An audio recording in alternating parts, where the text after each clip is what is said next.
ఎటు చూసినా పచ్చని చెట్లు, పారే నీళ్ళు, పచ్చని వాతావరణంతో కలకలలాడే మణిపాలందం ఎంతో నచ్చింది ప్రేరణకి. దానికి తోడు రోజంతా దాదాపుగా ఎప్పుడూ వర్షం పడుతూనే ఉంటుంది. ఏమున్నా లేకపోయినా ప్రతి వాళ్ళ చేతిలోనూ గుడిగే. హైదరాబాద్ ఎండలకి అల్లార్చుకుపోయిన ఆమె ప్రాణానికి ఆ చల్లదనం ఎంతో తెరిపిగా ఉంది. సందీప్ మణిపాల్లోని ఓ సాఫ్ట్వేర్ కంపెనీలో ఇంజనీర్. చిత్ర కూడా పెళ్లికి ముందే కంప్యూటర్ కోర్సులు చేసి ఉండటంతో ఖాళీగా ఉంటే బోరుగా ఉంటుందని ఆ ఊళ్ళోనే ఓ సాఫ్ట్వేర్ కంపెనీలో ఉద్యోగం చేస్తోంది. ఇద్దరూ సాఫ్ట్వేర్ ఉద్యోగులు కావడంతో గులాబీల పానుపులాంటి జీవితం. కోరినదల్లా సమకూరుస్తూ కంపెనీలు ఇచ్చే కోరినంత స్వేచ్ఛ. వడ్డించిన విస్తరిలాంటి వాళ్ల జీవితం చూసి తృప్తిగా నిట్టూర్చింది ప్రేరణ. వీకెండ్ కూడా కావడంతో తమ్ముడు సందీప్, మరదలు చిత్ర ఇద్దరూ దగ్గరుండి చుట్టుపక్కల అన్ని ప్రాంతాలు చూపించారు. పరవళ్లు తొక్కుతున్న నేత్రావతి నది నేత్రానందాన్ని కలిగించింది ప్రేరణకి. ఇక్కడ నుంచి ఉడిపికి పావుగంటే ప్రయాణం. సిటీ బస్సులో వెళ్ళి వచ్చేయచ్చు అన్నాడు సందీప్ అక్క ప్రేరణతో. ప్రేరణకి చిన్నప్పటినుంచి కృష్ణుడంటే మహాప్రీతి. ఉడిపిలో కృష్ణుణ్ణి దగ్గర నుంచి చూసేందుకు లేదు. చుట్టూ ఉన్న కిటికీల ద్వారానే చూడాలనేది అక్కడి ఆచారం. విగ్రహం కూడా ముఖద్వారానికి ఎదురుగా కాకుండా వెనక్కి తిరిగి ఉంటుంది. పూర్వం ఎప్పుడో అక్కడికి ఓ భక్తుడు దర్శనం చేసుకునేందుకు వస్తే తక్కువ కులం వాడని చెప్పి అతన్ని పెద్దలు గుడిలోకి అనుమతించకపోయేసరికి అతడు గుడి బయట వెనుక భాగంలో కూర్చుని గానం చేశాడట. ఆ మధురగానం వింటూ ముగ్ధుడైన స్వామి విగ్రహం వెనక్కి తిరిగిందని అక్కడ పూజారి వివరించాడు. మగవాళ్లనైతే చొక్కాలతో లోపలికి రానివ్వడం లేదు. కృష్ణదర్శనం కావాలంటే చొక్కా విప్పాల్సిందే. సందీప్కి చిన్నప్పటినుంచి ఇంట్లో కూడా ఎవ్వరి ఎదురుగా చొక్కా విప్పే అలవాటు లేకపోవడం, అక్కగారికి ఎదురు చెప్పే సాహసం లేకపోవడంతో చొక్కా విప్పి లోపలికి వచ్చేందుకు పడుతున్న సందీప్ అవస్థని చూసి చిత్ర గలగలా నవ్వడమే కాదు, మహా రొమాంటిక్ లుక్కునిచ్చే అతని మగసిరిని చూసి అప్రయత్నంగానే ఆమె గుండె జల్లుమంది కూడా. పెళ్ళయి 6 నెలలవుతున్నా తామిద్దరూ ఒకరినొకరు తీరిగ్గా చూసుకున్నదెప్పుడని? ఎంతసేపు ఉద్యోగాలతోనే సరిపోతుంది. ఒక్కోసారి రోజుల తరబడి సందీప్కి టూర్లు. భర్తతో కలిసి ఉండటమే అపురూపం. చిత్రముఖాన్ని తదేకంగా చూస్తూ ఉండిపోయింది ప్రేరణ. అసలే పచ్చని రంగు, నవ్వుతూ ఉంటే లేత ఇరుపుకి తిరిగిన ముఖం, గులాబీల పెదవులు, వర్షపు తడికి నుదుట అక్కడక్కడా అతుక్కున్న ఉంగరాల జుట్టు ఎంతో అందంగా అనిపించి సుతారంగా మరదలి చెంపలు పునికింది. నువ్వు చాలా అదృష్టవంతుడివిరా సందీప్. అక్కా, ముందు దేవుణ్ణి చూడు, ఆయన ఇంకా సౌందర్యవంతుడు. అక్కయ్య భావం అర్థమై నవ్వాడు సందీప్. చాల్లేరా, ఎక్కడ సౌందర్యం ఉంటే అక్కడ భగవంతుడున్నట్టే. సరే పదండి పదండి. ఉడిపి వచ్చిన వాళ్ళు కృష్ణ పరమాత్మ పెట్టే భోజనం చేయకుండా వెళ్ళకూడదట మన అమ్మమ్మ అంటూ ఉండేది. అక్కడ పంక్తి భోజనాలకి ఏర్పాట్లు జరిగిపోతున్నాయి. అయినా ఇక్కడికి వచ్చి 6 నెలలైంది. మీరివన్నీ చూసినట్టు లేదేమిట్రా? అయినా నామతి మండ, కొత్తగా పెళ్లైన దంపతులు మీరు మీ బావలాగా ప్రేమయాత్రలు కోరుకుంటారు గాని ఇవెందుకు? అయినా చిత్ర, నా పుణ్యమా అని కృష్ణుని దర్శనం చేసుకున్నావు. ఏడాది తిరక్కుండా నాకో బాలకృష్ణుడు లాంటి మేనల్లునివ్వాల్సుమా? 30 ఏళ్ల ప్రేరణ ముదిపేరక్కలా మాట్లాడుతోంది. అమ్మో, అప్పుడే పిల్లలా? అప్రయత్నంగా అనేసింది చిత్ర. ఇద్దరికీ కెరీర్లకి అడ్డమని తాము ఫ్యామిలీ ప్లానింగ్ అమలు చేస్తున్నట్లుగా వదినగారికి తెలియదు మరి. ఇదిగో అమ్మాయి, అలాంటివేమీ కుదరదు. మా ఇళ్లల్లో ఏడాది తిరగకుండా బిడ్డని కనాల్సిందే. కాని అక్కా, మరి నీకు ఏడాది తిరిగేసరికి కవలలు కదే. చాల్లే, నోరు మూసుకోరా, పద, లైన్ పెద్దదవుతోంది. ప్రేరణ సందీప్కి పెదనాన్న కూతురే అయినా అతనికి అక్కా చెల్లెలు లేకపోవడంతో ప్రేరణ దగ్గర చనువెక్కువ. పైగా వయసులో కూడా 4-5 ఏళ్లే తేడా.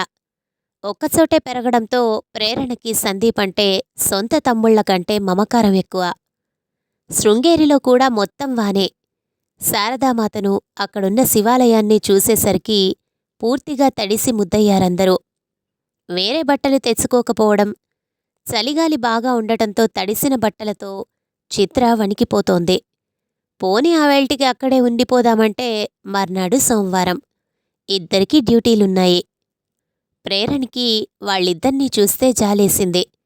కొత్త దంపతులకి దొరికిన సెలవుల్ని వాళ్లకిష్టం వచ్చినట్టు ఎంజాయ్ చేయనివ్వకుండా తను తీర్థయాత్రకు తీసుకొచ్చినట్టు తిప్పింది.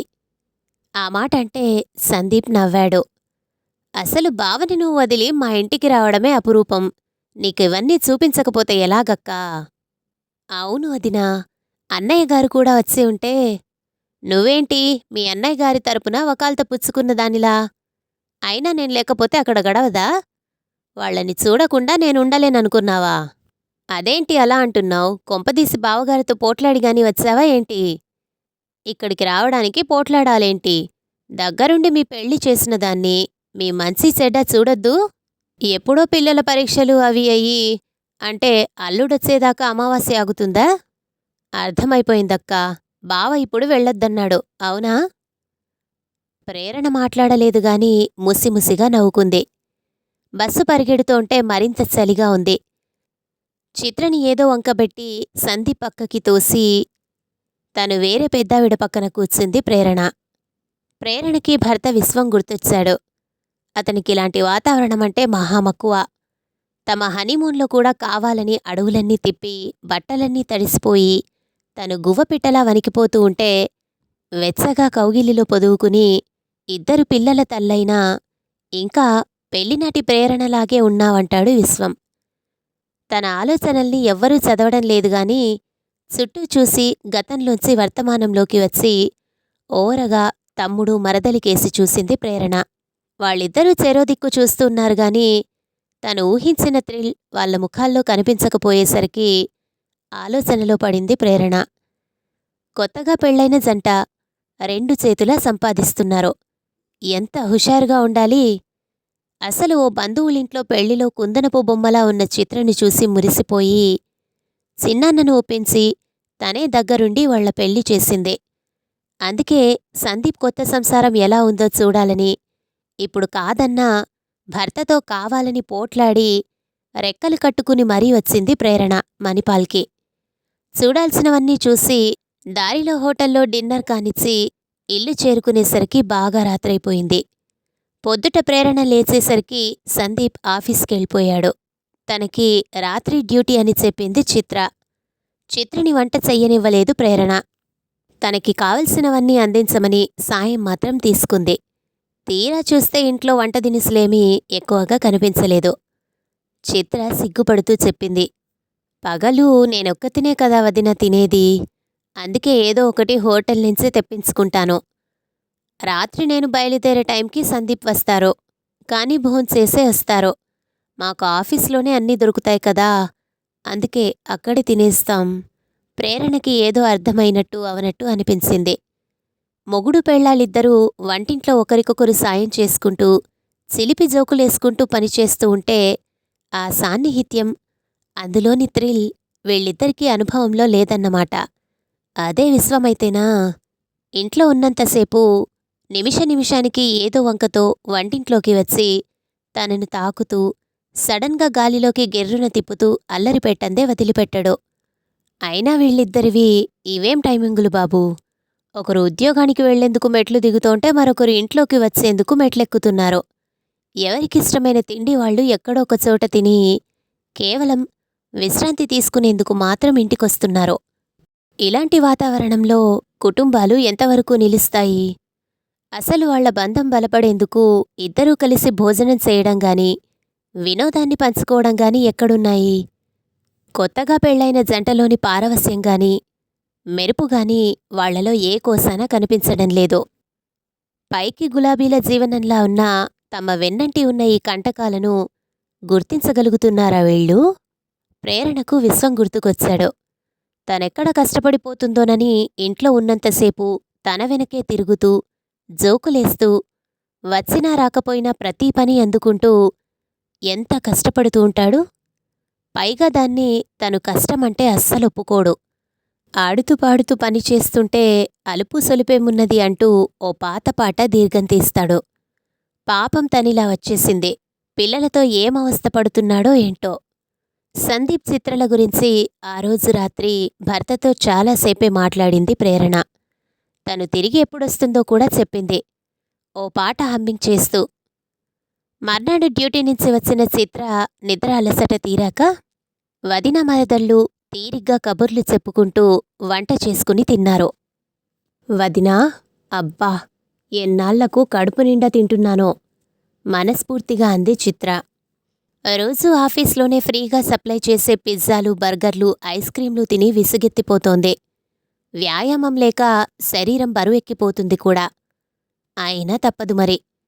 పిచ్చిపిల్ల, బయట భోజనం చూడ్డానికి ఎంత సొంపుగా ఉన్నా మనసుకు తృప్తికరమైన, ఆరోగ్యకరమైన భోజనం కూడా అవసరం అంది ప్రేరణ. మనసు, భోజనం అన్న పదాలను కావాలనే ఒత్తి పలుకుతూ. చిత్రకి అర్థమైంది. కాని తనేం చేయగలదు? మామూలు ఉద్యోగుల్లా జీవించేందుకు తమ ఉద్యోగాలు అవకాశమివ్వవు.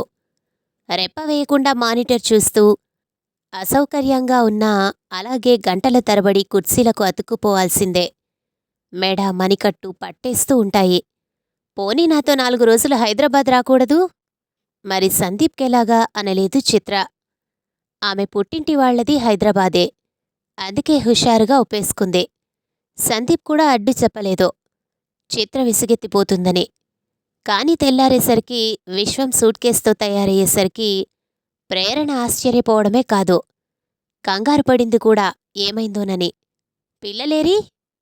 నా జేబులో ఉన్నారు, తీసుకో. లేకపోతే అంత దూరం నుంచి నీకోసం వచ్చాను. పతిదేవుడిని కాస్త ఎలా ఉన్నారని అడగడం లేదు. అస్సలు నిన్ను అంటూ ప్రేరణ తలమీద మొట్టేందుకు వస్తూ ఉంటే చిత్ర అక్కడ్నించి పారిపోయింది సిగ్గుతో. నేను అనుకుంటూనే ఉన్నాను, ఇవాళ కాకి అరిచింది చుట్టాలొస్తారని. భోజనాల వేళ అంది చిత్ర. ఆ రోజులు పోయాయమ్మోయ్. కాకి కంటే ఎక్కువ అరుస్తూ నేనే వచ్చాను మా ఆవిడ్ని తీసుకుపోవడానికి. అన్నయ్య, పిల్లలేరి? వాళ్లను తీసుకొస్తే బావుండేది. సెలవులిచ్చేశారు కదమ్మా. ఇల్లు పీకి పందిరేస్తూ ఉంటే వాళ్ల నానమ్మ, తాతయ్యల దగ్గర దిగబెట్టాను. వాళ్లకక్కడ అలవాటే. నాకే ఈ విరహం అలవాట్లేంది. మీ వదిన గారికేంలే, అసలు ఇన్ని రోజులు నన్ను విడిచి. దిగులుగా అన్నాడు విశ్వం. ఇదిగో చాలుగాని ఇట్రండి. భర్త ఇంకేం మాట్లాడేస్తాడోనన్న కంగారుతో పిలిచింది ప్రేరణ. వస్తున్నా, ఎప్పుడెప్పుడు పిలుస్తావా అని చూస్తున్నా. ఇదిగో చెల్లాయ్, మీ వదిన ఎందుకో పిలుస్తోంది. బహుశా బాకీ తీర్చడానికనుకుంటాను. బాకీయా? తెల్లబోయింది చిత్ర. సందీప్కో నీకో బాకీలుండవా ఏంటి?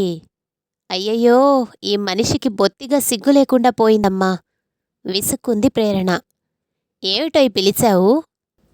వెన్నెలలోన వేడి ఉన్నది, విరహములోన హాయి ఉన్నది అని ఫోన్లో నన్ను కవ్విస్తావా? రాత్రవని నీ పని చెప్తాను. ఇప్పటికి మాత్రం ఇదిగో నీ బాకీ. మరి నా బాకీ ఎప్పుడు? వెనకనుంచి అంటున్న భర్తను బలవంతంగా తప్పించుకుని బయటకు వచ్చిన ప్రేరణ చెక్కిళ్ళు ఎర్రగా కందిపోవడం చిత్ర ఊరకంటితో గమనించి ఆలోచనలో పడింది. ఆ రోజు చిత్రని వంటింట్లోకి రానియకుండా భార్యాభర్తలిద్దరూ చకచకా వంట చేశారు. రాత్రి డ్యూటీ నుంచి అలసటగా వచ్చిన సందీప్ బావని చూడగానే ఎగిరి గంతేశాడు. అందుకేనా వంటింట్లోంచి కమ్మని వాసనలు గుప్పుమంటున్నాయి. చిత్ర, మా బావ వంట ఎంత బాగా చేస్తాడో తెలుసా? ఇంతకీ బావా, ఇది కళా నిజమా అని గిచ్చి చూసుకున్నాడు. కళ, ఇవాళ నిజమవుతుందిలే నాకు. మీ అక్కయ్య నన్ను విరహంలో పడేసి తనేమో హాయిగా మీతో యాత్రలు చేస్తోంది. సందీప్ చెవికి మరేం వినపడటం మానేశాయి. అతడు చిత్రకేసి చూశాడు. ఆమె తల వంచుకుని ఉంది. తామిద్దరికీ విరహమేం తెలుసు? ఉరుకులు పరుగులు తప్ప. అసలు ఓ అలగడానికైనా తీరిక ఉంటేనా? మర్నాడు శని ఆదివారాలు కావడంతో అందరికీ ఆట విడిపే. ఉడిపి దగ్గర బస్సెక్కి అరేబియన్ సముద్రం బీచ్కి వెళ్ళి అరగంటైనా గడవకముందే పెద్ద గాలివాన. బస్సు దగ్గరికి పరిగెత్తేలోగానే అంతా తడిసి ముద్దయ్యారు. విశ్వం, సందీప్ తనివి తీరా వానలో తడిస్తూ ఎంజాయ్ చేశారు. ఆడాళ్ళిద్దరూ ఊహూ ఊహూ అంటూ వణికిపోతూ ఉంటే వెక్కిరించాడు విశ్వం. ఇదెక్కడి ముసలమ్మలు దొరికారయ్యా సందీప్. మన ఒంటి వేడికి ఎంత తడైనా క్షణంలో ఆరిపోవాల్సిందే. బస్సులో చలిగాలి హోరెత్తిపోతూ ఉండేసరికి నెమ్మదిగా ప్రేరణను తెలివిగా తన పక్క సీట్లోకి లాక్కున్నాడు విశ్వం. వెనక సీట్లో చిత్ర, సందీప్ చెరో ముసలమ్మల పక్కన సర్దుకోవాల్సి వచ్చింది. పరిసరాలను లెక్క చేయడం లేదు విశ్వం. కాని ప్రేరణకే ఒళ్ళు చచ్చిపోయినట్టయి సిగ్గుతో ముడిచికిపోయింది. కాని భర్త ఒంటి వెచ్చదనం, గుండెల్లోంచి తన్నుకొచ్చే చలిని ఆపినందుకు ఆనందంగా ఉంది. ఉడిపిలో బస్సు దిగుతూ చిత్రకేసి చూసింది ప్రేరణ. సందీప్ వేసుకున్న కోటు బస్సులో ఎప్పుడు మారిందో ఆమె ఒంటిమీదే ఉంది. ఊహు అంటూ అంది ప్రేరణ సిలిపిగా, కన్ను గిలుకుతూ. చిత్రముఖంలో నునుసిగ్గు. మర్నాడు బాగా పొద్దెక్కిగాని లేవలేకపోయారు సందీప్, చిత్ర. సారీ వదినా, జ్వరం వచ్చినట్టయి కాఫీ కలుపుతున్న ప్రేరణతో అంది చిత్ర గిల్టీగా ఫీలవుతూ. ప్రేరణ ముసిముసి నవ్వులు నవ్వుతూనే, ఏం జ్వరం మరదలా, కొంపదీసి ప్రేమ జ్వరం కాదు కదా? ఇంతకీ నాతో హైదరాబాద్ వస్తున్నావా లేదా? వదినా, నేను నిర్ణయం తీసుకున్నాను. ఏంటి, నాతో రాకూడదనా? కాదు, ఈ ఉద్యోగం మానేయాలని. ప్రాణానికి సుఖం సంతోషం లేకపోయాక ఎందుకొచ్చిన డబ్బు? కాలక్షేపం కోసం దొరికితే ఏ డే కాలేజీలోనూ లెక్చరర్గా చేరతాను, లేదా ఏ సోషల్ వర్కు చేస్తాను, లేదా మంచి గృహిణిలా నాలా భర్త పాదసేవ చేసుకుంటూ తరిస్తావా? ఛ, అదేం మాట వదినా. అన్నయ్య గారు నిన్ను పిల్లల్ని కూడా ఎంత ప్రాణంగా చూసుకుంటారో 2 రోజుల్లో అర్థం చేసుకున్నాను. ఇన్నాళ్ళు నేను ఇంత చదువుకున్నాను, ఎందుకు ఉద్యోగం చెయ్యకూడదు అనుకున్నాను. కాని అన్నగారిని నిన్ను చూశాక నేనేం పోగొట్టుకున్నానో అర్థమవుతోంది.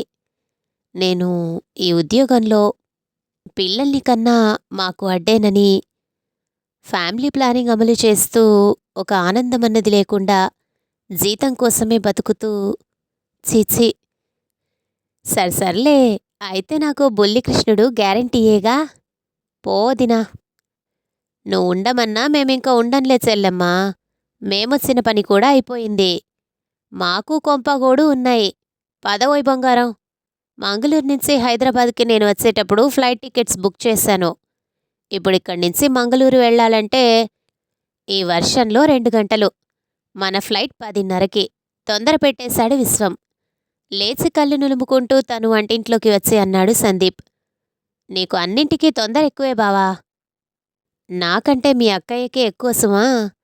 అయినా తొందర నా గురించి కాదు బామ్మర్ది, నీ గురించే. ఇవాళ మీకు హాలిడే జాలీడే. మేం కూడా త్వరగా మా గూటికి చేరుకుని మా మేడ మీద ఆరుబయట వెన్నెల్లో పక్కలేసుకుని నడు ప్రేరణ. ఫ్లైట్ ఎక్కాక భరతకి మరింత దగ్గరగా జరిగి కూర్చుంది ప్రేరణ. ఇదేంటోయ్, నిన్న మీ మరదలి దగ్గర చాలా సిగ్గుపడ్డావుగా? కొంటెగా నవ్వాడు విశ్వం. అబ్బా, నిన్న బస్సులో మీరు చేసిన అల్లరి వాళ్ళిద్దరూ చూశారేమోనని నేను సిగ్గుతో చచ్చిపోతేను. చూడాలనే కదోయ్ అల్లరి చేశాను. గడగడలాడిస్తున్న చలిలో తడిసిన బట్టల్లో వాళ్ళిద్దరూ ఒకచోటికి చేరకుండా ఆపడానికి బస్సులో వాళ్ళిద్దరి పక్కకి చెరో ముసలి ప్రాణాన్ని అతికించడానికి ఎంత కష్టపడ్డానని. దెబ్బకి ఇంటికెళ్లేసరికి ఇద్దరూ ఎంత వేడెక్కిపోయారో చూశావా? పొద్దెక్కేదాకా కళ్ళు తెరవలేదు. అయినా ఇది నీవు నేర్పిన విద్యే నీరజాక్షి. నేనా?